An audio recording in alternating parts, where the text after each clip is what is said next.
EBITDA है। EBITDA 21 CR का 10% EBITDA इस बिजनेस में बनाना नहीं अच्छा मत तो बहुत सुना होगा इब्डा या फिर इबिदा, अलग अलग जगह इस वर्ड को अलग अलग तरीके से इस्तेमाल किया जाता है। सो आज हम लोग इसी वर्ड को लेमन लैंग्वेज में समझेंगे कि जो फाइनेंस सेक्टर से नहीं भी है वो भी इजीली इस वर्ड को समझ सके। इसका जो फुल फॉर्म होता है वो होता है earning before interest, depreciation, tax and amortisation. समझने के लिए हम एक एग्जांपल लेंगे। मान लेते हैं आप एक शूज़ का बिजनेस स्टार्ट कर रहे हैं, ठीक है। सो आपने इस ईयर सेल किया, सेल करके आपने रेवेन्यू जनरेट किया 5 लाख का, ठीक। उसमें से आप सबसे पहले वेरिएबल कॉस्ट को मैनेज करेंगे।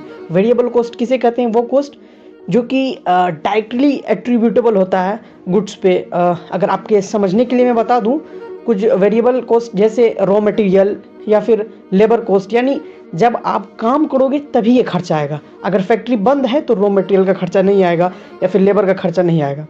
देन इस वेरिएबल कॉस्ट को माइनस करने के बाद अपना आ जाएगा कंट्रीब्यूशन, एंड उसी कंट्रीब्यूशन में से हम माइनस करेंगे फिक्स कॉस्ट।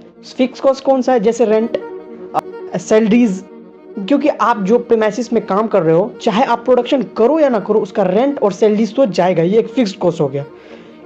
इन दोनों को माइनस करके जो आता है उससे बोलते हैं EBITDA, जिसको हम इबिडा भी बोलते हैं। सो इसमें सबसे पहले इंटरेस्ट और डेप्रिसिएशन को माइनस करते हैं तो मेरा आ जाता है PBT, जिसको हम लोग बोलते हैं प्रॉफिट बिफोर टैक्स। उसमें हम लोग जो अपना स्टैट्यूटरी ऑब्लिगेशंस है टैक्स का, टैक्स पे करने के बाद जो रुपया आता है वो होता है मेरा नेट प्रॉफिट, जिसको हम लोग पैट कहते हैं या फिर प्रॉफिट आफ्टर टैक्स। न कि EBITDA मेरा एक्चुअल प्रॉफिट होता है। उसमें